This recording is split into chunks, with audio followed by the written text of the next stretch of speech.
Fast ஃபுட்டாக இருக்கிற ஒரு நூடுல்ஸோ இல்லைனா ஒரு ஃப்ரைட் ரைஸோ இது மட்டுமா அப்படின்னு இதை நான் சும்மா சொல்லலை. இதை நான் வந்து முயற்சி பண்ணி செஞ்சு பார்த்ததுனால தான் நான் வந்து இவ்வளோ ஸ்ட்ராங்காக சொல்கிறேன். ரொம்ப மோசமான விஷயமே இந்த இஞ்சி பூண்டு பேஸ்ட்டு தான். ஏன் சொல்கிறேன்னு, பழக கொஞ்ச நாளைக்கு தான் கஷ்டமாக இருக்கும், ஆனால் பழகிட்டோன்னா ஒரு 10 பேர் 10 விதமாக பேசுவாங்க. வணக்கம், நான் Nancy Mervin, founder of Menna Naturals and acutherapist. இன்றைக்கி நம்ம ஆரோக்கியமாக இருக்கிறதுக்கு எதெல்லாம் செய்ய வேண்டாம் அப்படிங்கிறத பற்றி 9 பாயிண்ட் பார்க்கலாம். முதல் விஷயம் என்ன அப்படின்னா, avoid processed and junk foods. இது எல்லாருக்குமே இப்போ தெரிஞ்சிருக்கு. இந்த ஃபுட்டு வேண்டாம், இதை சாப்பிடாதீங்க, அந்த பேக் பண்ண உணவுகளை சாப்பிடாதீங்க. இப்போது ஜங்க் ஃபுட்டுனா நம்ம கடைகளில் இருக்கக்கூடிய ஃபாஸ்ட் ஃபுட்டாக இருக்கிற ஒரு நூடுல்ஸோ இல்லைனா ஒரு ஃப்ரைட் ரைஸோ இது மட்டுமா அப்படின்னு கேட்டால் இல்லை. நம்ம பேக்கெட் ஃபுட்டு நம்ம எவ்வளோ வாங்கிட்டு இருக்கிறாங்க. ஒரு நிறைய காற்று வச்சு அடைக்கப்பட்ட, நைட்ரஜன் வச்சு அடைக்கப்பட்ட உணவுகளை, அவ்வளோ உணவுகள் இப்போ வந்து பேக்கெட்டாக வந்து குவிஞ்சு கிடக்கு இல்லையா. நீங்கள் ஒரு மாதத்திற்காவது குறைஞ்சது எந்த ஒரு ஜங்க் ஃபுட்டும் சாப்பிட்டது கிடையாது, ப்ராசஸ் பண்ண உணவுகள் சாப்பிட்டது கிடையாது அப்படின்னா உங்களுடைய சுவை அரும்புகள் சரியான விதத்தில் இருக்கும். நீங்கள் ஒரு சேலஞ்ச் வந்து எடுத்து பாருங்கள். ஒரு பேக்கெட்டில் இருக்கக்கூடிய உணவை, தொடர்ந்து பெரிய பேக்கெட்டாக இருக்கக்கூடிய ஒரு உணவை, ஒரு வீல் சிப்ஸ் ஆகலாம், இல்லைனா வந்து வெங்காய சிப்ஸ்ன்னு சொல்லி விற்கிறாங்க இல்லையா, அந்த மாதிரி இருக்கலாம். நீங்கள் அதை எடுத்து தொடர்ந்து ஒவ்வொரு சிப்ஸையாக எடுத்து உங்களுடைய நாவுகளில் வச்சு மென்மையாக கடித்து ஃபுல்லாக அந்த சுவையெல்லாம் இங்கேயே இறங்குற அளவுக்கு அதை சாப்பிட்டுட்டு உள்ளே இறக்குங்க. அதில் ஒரு 1/4 பேக்கெட்டை முழுசாக முடிங்க. உங்களுடைய நாவில் இருக்கிற அத்தனை சுவை அரும்புகளும் பொத்து போயிடும். அப்படியே வந்து அதோட தன்மை எல்லாமே அப்படியே ஒன்றுமே இல்லாமல் மரத்து போயிடும். நீங்கள் அடுத்த உணவை எடுத்து வாயில் வைக்கும்போது எந்த ஒரு சுவையுமே உங்களுக்கு தெரியாது. அந்த அளவுக்கு மோசமான சுவையூட்டிகள், பதப்படுத்திகள், நிறமிகள் இதெல்லாமே அதில் வந்து கலந்துருக்காங்க. இதை நான் சும்மா சொல்லலை. இதை நான் வந்து முயற்சி பண்ணி செஞ்சு பார்த்ததுனால தான் நான் வந்து இவ்வளோ ஸ்ட்ராங்காக சொல்கிறேன். நீங்கள் உங்களுக்கு தேவைப்பட்டது, உங்களுக்கு அதை உணர்ந்துக்கணும்னு நினச்சிங்கன்னா செஞ்சு பாருங்கள். ஏன்னு கேட்டோம்னா, நம்ம நினச்சிக்கிறோம் சில நேரங்களில் என்றைக்காவது ஒரு நாள் 2 சிப்ஸ் சாப்பிட்றோம், ஓகே 2 சிப்ஸ் சாப்பிட்றோம், அது போயிடுச்சு அப்படின்னும் போது பரவாயில்ல. ஆனால் ஒரு குழந்தைக்கு அந்த விவரம் இருக்காது இல்லைங்களா. இப்போ நம்ம வந்து விவரத்தோட ஒரு தெளிவோடு இருக்கும்போது ஏதோ 2 சிப்ஸ் சாப்பிட போயிடுறோம்.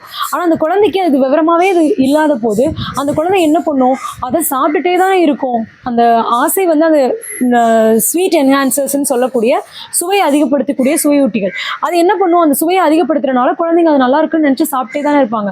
அப்போ அந்த குழந்தைக்கு எவ்வளோ மோசமான விளைவுகள் அது கொடுக்கும் அப்படிங்கிறத பெற்றோராகிய நாம தான் அதை புரிஞ்சுக்கிட்டு அதை அவங்களுக்கு சொல்லிக் கொடுக்கணும். அவங்க கண்ணில் இருந்து அதை மறைக்கணும். அதுக்கு பதிலாக நீங்களே உணவுகளை செஞ்சு கொடுக்க பழகுங்க. இரண்டாவது விஷயம், டோன்ட் ஓவர் குக் வெஜிடபிள்ஸ். நமக்கு ஏற்கனவே சொன்ன மாதிரி தான், நம்ம உணவுகளை எவ்வளோக்கு எவ்வளோ சமைக்கிறோமோ அவ்வளவுக்கு அவ்வளவு அதோட உயிர்த்தன்மை முற்றிலுமாக அழிக்கப்பட்டுகிட்டே இருக்குது.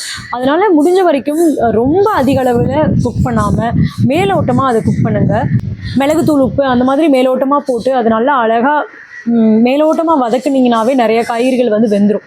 கோவக்காய் இந்த மாதிரி செஞ்சோன்னா ரொம்ப அருமையாக இருக்கும். கோவக்காயை நீல வாக்கில் வெட்டிட்டு மிளகுத்தூள், உப்பு போட்டு அதை வதக்குனிங்கன்னா ரொம்ப சுவையாக இருக்கும். ப்ரக்கோலி அது எல்லாமே அதே மாதிரி செஞ்சால் ரொம்ப நல்லாயிருக்கும். கேரட்டு, பீன்ஸு இது எல்லாமே கூட அந்த மாதிரி நம்ம மேலோட்டமாக வதக்கும் போதே உங்களுக்கு நல்ல ஒரு சுவையை கொடுக்கும். முட்டைக்கோஸ் இதுவுமே நல்ல ஒரு சுவையை கொடுக்கும். நாட்டு காய்கறிகள்லையுமே நிறைய காய்கறிகள் இந்த மாதிரி சமைக்க முடியும். குறிப்பாக சுரைக்காய், பூசணிக்காய் இதெல்லாமே ரொம்ப அருமையாக இருக்கும். பூசணிக்காய் வந்து அரசாணிக்காய்னு சொல்லுவாங்க. பூசணிக்காய், வெள்ளை பூசணிக்காய் வந்து காய்கறிகளுக்கெல்லாம் அரசன்னு சொல்லுவாங்க. அந்த வெள்ளை பூசணிக்காய் பார்த்திங்கன்னா நீங்கள் துருவிட்டு வெறும் தயிரும் மிளகுத்தூள், உப்பு மட்டும் போட்டிங்கன்னா சுவை வந்து ரொம்ப ரொம்ப ஒரு அருமையான சுவையில் இருக்கும். இது வந்து நீங்கள் பச்சையாக சாப்பிட்றீங்கிற ஒரு உணர்வே இருக்காது, அவ்வளோ சுவையான ஒரு உணவாக இருக்கும். அதனால நம்ம என்ன நினச்சிக்கிறோன்னா, ரொம்ப சமைக்க தான் அது சுவை அதிகமாக இருக்குன்னு நினைக்கிறோம். அப்படி இல்லை, அதோட சுவை மாறுபட்டு போயிடுது. சில பேருக்கு அது பழக்கமாயிடுது, அவ்வளோதான். நீங்கள் வந்து இந்த மாதிரியும் மாற்றங்கள் பண்ணி செஞ்சு சாப்பிட முடியும். மூன்றாவது விஷயம் என்னன்னு பார்த்தீங்கன்னா, அதிகப்படியான அளவில் சாஸ் எல்லாம் நம்ம யூஸ் பண்ணுறதை தவிர்த்துக்கிறது. நம்ம இந்திய பாரம்பரியத்தில் நமக்கு பழக்கப்பட்ட ஒரு விஷயம்னு பார்த்தீங்கன்னா, தொட்டு சாப்பிட்றதுக்கு சட்னிகள் பொதுவாக இருக்கும், சாம்பார் இருக்கும். இதெல்லாமே நம்ம தொட்டு பொதுவாகவே சாப்பிட்டு பழக்கப்பட்டிருக்கோம். ஆனால் நம்ம செய்கிறதுல நீங்கள் யோசிச்சு பார்த்தீங்கன்னா, ஒரு சட்னி செய்கிறோமா, அன்றைக்கி சாப்பிட்டோமா, அதை தூக்கி கழுவி போட்டோமா அப்படின்னு தான் நம்ம சாப்பிட்ருக்கோம். ஆனால் ஒரு சாஸ்னு ஒரு விஷயம் எப்போ உள்ளே வந்ததோ, அந்த சாஸ் வந்து எவ்வளோ காலத்துக்கு முன்னாடி செஞ்ச சாஸோ அதை பற்றின எந்த ஒரு எண்ணமுமே இல்லை, நம்ம தொடர்ந்து அதை பயன்படுத்துகிறோம். இப்போது சோயாவே இல்லாமல் சோயா சாஸ் ப்ரிப்பேர் பண்ண முடியும். அதை நிறையா நீங்கள் காணொலிகளில் பார்த்தீங்கன்னாலும் நிறைய பேர் அதை போட்டுட்டு இருப்பாங்க. அதில் சோயாவே இல்லாமல் சாஸ் பண்ணிட்டு இருப்பாங்க. அப்போ அந்த மாதிரி சாஸஸை நம்ம பயன்படுத்தும் போது நம்மளுடைய உடல் என்ன ஆகும் அப்படிங்கிறத நம்ம யோசிக்கணும். இதை வந்து செமிக்கிறதுக்கு ரொம்ப கஷ்டப்படும் நம்மளோட உடல். இந்த மாதிரி சாசஸாக இருக்கிற விஷயங்களை செமிக்கிறதுக்கு நம்ம உடல் ரொம்ப வந்து கஷ்டப்படும். முடிஞ்ச வரைக்கும் சில பேர் வீட்டில் அப்பைக்கப்போ செய்வாங்க. ஒரு தக்காளி சாஸ் எடுத்தாங்கன்னா அப்பயே செஞ்சு அப்படியே சமைச்சிட்டு அப்படியே யூஸ் பண்ணுவோம். அந்த மாதிரி செய்யும்போது பரவாயில்ல. ஒரு பாஸ்தா செய்கிறாங்கன்னா அதுக்கு வந்து ஒரு ஒயிட் சாஸ் செய்கிறாங்கன்னா அப்பயே செஞ்சு அப்பயே பயன்படுத்தி அப்படியே முடிக்கிறாங்கன்னா பரவாயில்ல. நீங்கள் வந்து செஞ்சு சேமித்து வைக்கணும் அப்படின்னு ட்ரை பண்ணும்போது எப்படியும் ஒரு ப்ரிசர்வேட்டிவ் தேவைப்படுது. இல்லை ஏற்கனவே சேமித்து வச்சுருக்காங்கன்ற இடத்துலேருந்து வாங்கும்போதும் அதில் ஒரு ப்ரிசர்வேட்டிவ் இருக்குது. முடிஞ்ச வரைக்கும் இது எல்லாத்தையும் அவாய்ட் பண்ணதுக்கு முயற்சி பண்ணி பாருங்கள். 4வது விஷயம், don't rely on packed foods. ஒரு லெமன் சாதம் வேணும் அப்படின்னா ஒரு லெமனை கட் பண்ணோமா, அதை புளிஞ்சோமா, ஊற்றி சமைச்சோமா அப்படின்னு முடிச்சா அது லெமன் சாதம் முடியுது. ஆனால் இப்போல்லாம் லெமன் சாதத்துக்கும் லெமன் தொக்கு அப்படியே போகிறோமா, லெமன் சாதத்துக்கு ஒரு தொக்கு வந்து பேக்கெட்டில் விற்கிறாங்க. அதை வந்து கட் பண்ணி அதை சாப்பாட்டில் போட்டு பிசைஞ்சு அப்படியே சாப்பிடணும் அப்படின்னு நினைக்கிறாங்க. இஞ்சி பூண்டு பேஸ்ட்டு ரொம்ப மோசமான விஷயமே இந்த இஞ்சி பூண்டு பேஸ்ட்டு தான். நீங்கள் வீட்டில் வச்சு ஒரு இஞ்சியையும் பூண்டையும் தட்டி ஒரு பேஸ்ட்டை செய்கிறீங்கன்னா அதை அப்படியே வெளியே வச்சிங்கன்னா எத்தனை நாள் நல்லாயிருக்கும்? சரி, மிஞ்சி போனே நீங்கள் ஃப்ரிட்ஜுக்குள்ளே வைக்கிறீங்கன்னா எத்தனை நாள் நல்லாயிருக்கும்? ஆனால் இப்போ கடைகளில் நீங்கள் ஒரு நான்வெஜ் வாங்க போகிறீங்கன்னா சரசரமாக தொங்குதே அந்த இஞ்சி பூண்டு பேஸ்ட்டு. எப்படி தான் அது உருவாகுது? அதில் என்ன போட்டு அந்த இஞ்சி பூண்டு பேஸ்ட்டு கெட்டு போகாமல் இருக்குது? இப்போல்லாம் இவ்வளோ பெரிய பாட்டிலில் கூட இஞ்சி பூண்டு பேஸ்ட் வருது. ஹோட்டலில் எல்லா இடத்துலையும் அந்த இஞ்சி பூண்டு பேஸ்ட்டை தான் பயன்படுத்துகிறாங்க. அப்போது அந்த இஞ்சி பூண்டு பேஸ்ட்டில் என்ன போட்டிருப்பாங்கங்கிறத நம்ம யோசிக்கணும் இல்லையா? ஒரு உணவு நீர்ப்பதம் இருக்க அந்த நீர்ப்பதத்தை தக்க வைக்கிறதுக்காக, நீருங்கிறது உயிர் உருவாகிறதுக்கு ரொம்ப முக்கியமான ஒரு விஷயம். நீரும் காற்றும் உயிர் உருவாகிறதுக்கு ரொம்ப முக்கியமான விஷயம். அப்போ நீர்ப்பதம் இருந்ததுனாவே அதில் உயிர் ரொம்ப எளிமையாக உருவாகிடும். அப்போ அந்த உயிரை உருவாக விடாமல் பண்ணுறதுக்கு அந்த நீர்ப்பதம் இருக்கும்போது நம்ம ஒரு ப்ரிசர்வேட்டிவாக அங்கே ஆட் பண்ண வேண்டியது இருக்குது. புரியுதுங்களா? அப்போது நம்ம எவ்வளோக்கு எவ்வளவு இந்த பேக்கடு ஃபுட்லேருந்து தப்பிச்சு வெளியே வரோமோ அதிலேருந்து நம்ம நிறையா மாற்றங்கள் கொண்டு வர முடியும். நமக்கு வேணுங்கிற உணவை ஒரு நிமிஷம் நம்மளே சமைச்சிடலாம். எளிமையாக சமைக்கிறதுக்கு எவ்வளவோ உணவுகள் இருக்குது. முயற்சி பண்ணி பாருங்கள். 1 pot குக்கிங்கு, நிறைய விஷயங்கள் இப்போலாம் இருக்குது. ஒரே நிமிஷத்தில் சமைக்கிறது, 2 நிமிஷத்தில் சமைக்கிறது, 3 நிமிஷத்தில் சமைக்கிறது, 5 நிமிஷத்தில் சமைக்கிறதுன்னு எவ்வளவோ போட்டுட்டு இருக்காங்க. நீங்கள் வந்து உங்களை நீங்களே உருவாக்கிக்கோங்க. அதுக்கேற்ற மாதிரி நீங்கள் அழகாக சமைச்சு ரொம்ப அருமையாக நீங்கள் ஆரோக்கியமாக வாழ முடியும். 5வது விஷயம், ரீஃபைண்டு கார்ப்ஸை வந்து அதிகமாக யூஸ் பண்ணுறது. இது ரீஃபைண்டு கார்ப்ஸ்னும் போது இது நிறைய பேருக்கு தெரிஞ்சிருக்கும். ரீஃபைண்டு வீட் ஃப்ளாருங்கிறது தான் மைதா அப்படிங்கிறது நிறைய பேருக்கு தெரிஞ்சிருக்கும், நிறைய பேருக்கு தெரியாமலும் இருக்கும். நம்ம புரிஞ்சுக்க வேண்டிய விஷயம் என்ன அப்படின்னா, ரீஃபைண்டுங்கிற வார்த்தை என்னென்னா ப்ராசஸிங், மறுபடியும் ப்ராசஸ் பண்ணுறது, இன்னும் ஃபைனாக ப்ராசஸ் பண்ணுறது, ரீஃபைண்டு. அப்போ நம்ம மறுபடியும் ப்ராசஸ் பண்ணத்தான் அதோடைய விளைவுகள் வந்து இன்னும் மோசமாகிக்கிட்டே போகுது. இப்போது ஒரு கார்ன் எடுத்துக்கிறீங்க, மக்காச்சோளம் எடுக்கிறீங்க. அந்த மக்காச்சோளத்தை ஊற வச்சு அதுலேருந்து ஒரு மாவு தயாரிக்கிறீங்க. இல்லை மக்காச்சோளத்தை அப்படியே அரைச்சே நீங்கள் மாவு தயாரிங்களேன், என்ன நிறத்தில் இருக்கும்? எல்லாருமே ஒரு பொதுவான யோசனையில் அதை யோசிச்சு பார்த்தீங்கன்னா என்ன நிறமில் இருக்கும்? அது ஒரு மஞ்சள் நிறமாக தான் இருக்கும். ஆனால் நீங்கள் கடையில் போய் கார்ன்ஃப்ளவர் மாவுன்னு வாங்குறீங்கன்னா அது என்ன நிறத்தில் இருக்குது யோசிச்சு பாருங்கள். முழுமையாக வெள்ளை வெள்ளையர்னு இருக்குது. அப்போ அந்த முழுமையாக வெள்ளையர்னு வர்றதுக்காக அவங்க அதில் என்னென்ன போடுவாங்கங்கிறத நம்ம எல்லாருமே யோசிக்கணும். தயவுசெய்து இது எல்லாத்தையுமே நீங்கள் யோசிச்சு பாருங்கள். அதனால தான் சொல்கிறது, நம்ம முடிஞ்ச வரைக்கும் இந்த refined carbs, refined oil, refined wheat, so ரீஃபைண்டுன்ற விஷயங்கள்லேருந்து கொஞ்சம் விலகி இருக்கிறதுக்கு முயற்சி பண்ணி பாருங்கள். 6வது விஷயம் என்னென்னா, don't cook in aluminium and nonstick pans. அலுமினிய பாத்திரங்கள் ரொம்ப வருடங்களான ஒரு பாத்திரமாக இருக்குன்னா நம்ம அதை பயன்படுத்த அதிலிருந்து சில துகள்கள் வெளியே வர ஆரம்பிக்குது அப்படின்னு சொல்கிறாங்க. அதே மாதிரி நான்ஸ்டிக் பேன்ஸுமே அதிலிருந்தும் நமக்கு நிறையா கெமிக்கல்ஸ் வெளியே வருது. நமக்கு அதிலிருந்தும் நம்ம பயன்படுத்தக்கூடாத விஷயங்கள் நமக்கு வருதுன்னு சொல்கிறாங்க. இது ரெண்டுக்கும் ஒரு மாற்று என்னன்னு பார்த்தீங்கன்னா, இரும்பு பாத்திரங்கள். நம்ம நினைக்கிறோம் இரும்பு பாத்திரத்தை மெயின்டைன் பண்ணுறது கஷ்டம் அப்படின்னு. நிச்சயமாக இல்லை. கொஞ்ச நாள் பழகிட்டீங்கன்னா நீங்கள் இரும்பு பாத்திரத்தை விடவே மாட்டீங்க. நீங்கள் பயன்படுத்துவீங்க, உங்கள் பிள்ளைக்கு கொடுப்பீங்க, அவங்க பிள்ளைக்கு கொடுப்பாங்க. தலைமுறையாக கொடுக்குற அளவுக்கு இரும்பு பாத்திரங்கள் பழக்கப்படுத்த முடியும்.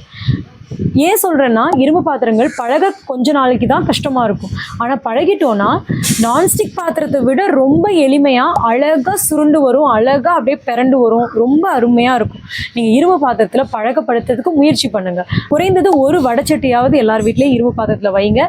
அதில் வந்து காய்கள் வந்து பொரிக்கிறதோ வறுக்கிறதோ எல்லாமே அதில் செஞ்சு பாருங்கள், ரொம்ப எளிமையாக இருக்கும். 7வது விஷயம், டூ இட் யுவர் செல்ஃப்னு சொன்னதுக்காக ரொம்ப கஷ்டமான உணவுகளை வீட்டில் முயற்சி பண்ணாதீங்க. இப்போ உங்கள் குழந்தைங்க ஒரு சாண்ட்விச் கேட்கலாம், இல்லை ஒரு பப்ஸ் கேட்கலாம். இப்போ சாண்ட்விச் கேட்குற இடத்துல ஒரு ப்ரெட்டை வாங்கினோமா சாண்ட்விச்சை வீட்டில் பண்ணோமான்னு முடிக்கிறத விட்டுட்டு அந்த ப்ரெட்டையே நான் தான் உட்காந்து பண்ணுவேன் அப்படின்னு செய்யும்போது உங்களுக்கு அளவுக்கு அதிகமான நேரமும் உடல் உழைப்பும் வீணாகும். அந்த ஒரு நேரம் மட்டும்தான் குழந்தைங்க ஒரு 2 பிரெட்டு சாப்பிடுவாங்க, மிஞ்சி போனால் இல்லை ஒரு 4 பிரெட்டு சாப்பிடுவாங்க. அப்போ நம்மளுடைய உழைப்பு வந்து அந்த இடத்துல ரொம்ப வீணாகுது. இது சில பேருக்கு வந்து ரொம்ப விருப்பமான ஒரு விஷயமா இருக்கலாம், அவங்களுக்கு பிரெட்டு செய்கிறது ரொம்ப பிடிச்ச விஷயமா இருக்கலாம், அவங்க வந்து அதை ஒரு பேஷனாக செய்வாங்க. அந்த மாதிரி செய்யும்போது தாராளமாக பயன்படுத்தலாம், செய்யலாம்.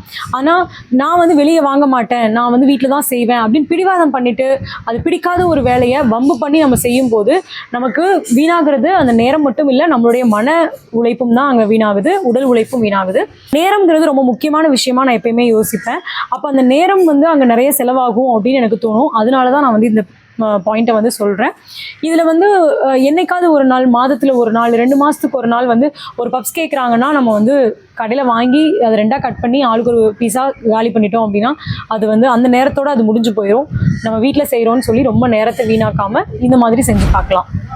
8வது விஷயம் என்னென்னா, don't rely on social media. இது ரொம்ப ரொம்ப முக்கியமான விஷயமா நான் பார்க்குறேன். இப்போது சமீப காலமாக இல்லைன்னா வந்து இந்த காலத்தில் நாலேஜ் வந்து ரொம்ப அதிக அளவில் இருக்குது. ஒரு ராகியை பற்றி தெரிஞ்சுக்கணும்னு நினைக்கிறீங்கன்னு வச்சுக்கோங்களேன், நீங்கள் போய் ஒரு யூடியூப்பில் போட்டிங்கன்னா ஒரு 10 பேர் 10 விதமாக பேசுவாங்க. அவங்களுக்கு அவங்களுடைய சூழ்நிலை எப்படி இருக்குதோ, அவங்களுடைய பெற்றோர்கள் அவங்களுக்கு எப்படி சொல்லிக் கொடுத்தாங்களோ, அவங்களுடைய மூதாதையர்கள் எப்படி அவங்களுக்கு சொல்லிக் கொடுத்தாங்களோ அந்த விதத்தில் அவங்களுக்கு தெரிஞ்ச விஷயத்தை தான் உங்களுக்கு சொல்லுவாங்க. இப்போ 10 பேர் சொல்கிற விதமும் அவங்களுடைய சூழ்நிலையில் இருக்கிறவங்களுக்கு நிச்சயமாக பொருத்தப்படும். ஆனால் நம்ம ஏதோ ஒரு இடத்துல இருந்துட்டு 10 பேர் சொல்கிறதையும் எடுத்து நம்மளுக்குள்ளே வந்து இம்ப்ளிமெண்ட் பண்ணணும் அப்படின்னு நினச்சோன்னா நிச்சயமாக அது பொருந்தாது. முடிஞ்ச வரைக்கும் உங்களுடைய இடங்களில் உங்கள் பேரண்ட்ஸ் கிட்ட, உங்களுடைய சித்தி கிட்ட, உங்கள் பெரியம்மா கிட்ட, உங்களுடைய அம்மாச்சிங்கள்கிட்ட, உங்கள் மாமியாருங்கள்கிட்ட, அவங்கள்ட்டலாம் கேட்டு பாருங்கள். ஒரு சாம்பார் வைக்கணும்னா இவங்கள்ட்டலாம் கேட்டிங்கன்னா உங்களுக்கு அழகாக ரெசிபி சொல்லிடுவாங்க. உங்கள் வீட்டில் இருக்கிற நல்ல ஒரு உணவு, அதிகமாக குழந்தைங்களுக்கு பிடிச்ச உணவுன்னு நீங்கள் கேட்டிங்கன்னா அவங்களே அழகான ஒரு செய்முறையை உங்களுக்கு சொல்லிக் கொடுக்க போகிறாங்க. இந்த மாதிரி முடிஞ்ச வரைக்கும் பயன்படுத்துங்க. ஒரு சாம்பார் வைக்கிறதுக்காக ஒரு 10 சேனலை பார்த்து 10 சாம்பாரையும் உள்ளே வச்சு ஒன்றா போட்டு குழப்பி தேவையில்லாததை நம்ம கன்ஃபியூஸ் பண்ண வேண்டாம். பார்க்கக்கூடாதுன்னு நான் சொல்ல வரல. சோஷியல் மீடியாவில் நீங்கள் நிறைய விஷயங்கள் இப்போ இருக்குது, நல்ல விஷயங்கள் நிறைய கற்றுக்குறோம். நிறைய விஷயங்கள் நமக்கு கிடச்சிக்கிட்டே இருக்குது, நமக்கு தெரியாத நிறைய விஷயங்கள் நம்ம கற்றுக்குறோம் தான். அதெல்லாம் தப்பு கிடையாது. எதை எடுத்தாலும் நான் வந்து சோஷியல் மீடியாவில் தான் கேட்பேன். நான் வந்து தூங்கணுமா, நான் வந்து கூகுள் கிட்ட எப்படி தூங்குதுன்னு கேட்பேன். நான் வந்து படிக்கணுமா, நான் கூகுள் கிட்ட எப்படி படிக்கணும்னு கேட்பேன். நான் நடக்கணுமா, இதுக்கிட்ட எப்படி நடக்கணும்னு கேட்பேன். அப்படி நிற்காதீங்க அப்படின்னு தான் நான் சொல்கிறேன். உங்களுக்கு தெரிஞ்சதையும் உங்களுடைய தலைமுறைக்கு பெரியவங்களுக்கு தெரிஞ்சதையும் அவங்கள்ட்ட இருந்து கேட்டுக்கோங்க. தெரியாத விஷயங்களை வேறு இடத்துலேருந்து தெரிஞ்சுக்கலாம்.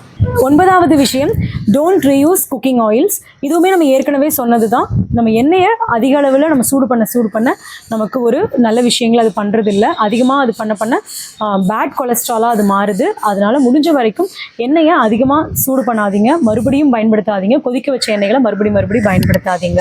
இந்த விஷயங்களில் உங்களுக்கு எதெல்லாம் வந்து பயன்படுதோ அதெல்லாம் வந்து பயன்படுத்திக்கோங்க. வேறு யாருக்கும் இது தேவைப்படும் நினச்சிங்கன்னா அவங்களுக்கு பகிர்ந்து கொடுங்க. நம்ம சேனலில் தொடர்ந்து உடலுக்கும் மனதிற்கும் மகிழ்ச்சியை தரக்கூடிய, விழிப்புணர்வை தரக்கூடிய நிறைய விஷயங்கள், நிறைய பயனுள்ள பதிவுகள் வந்துட்டே இருக்கு. தொடர்ந்து பேசலாம். நன்றி.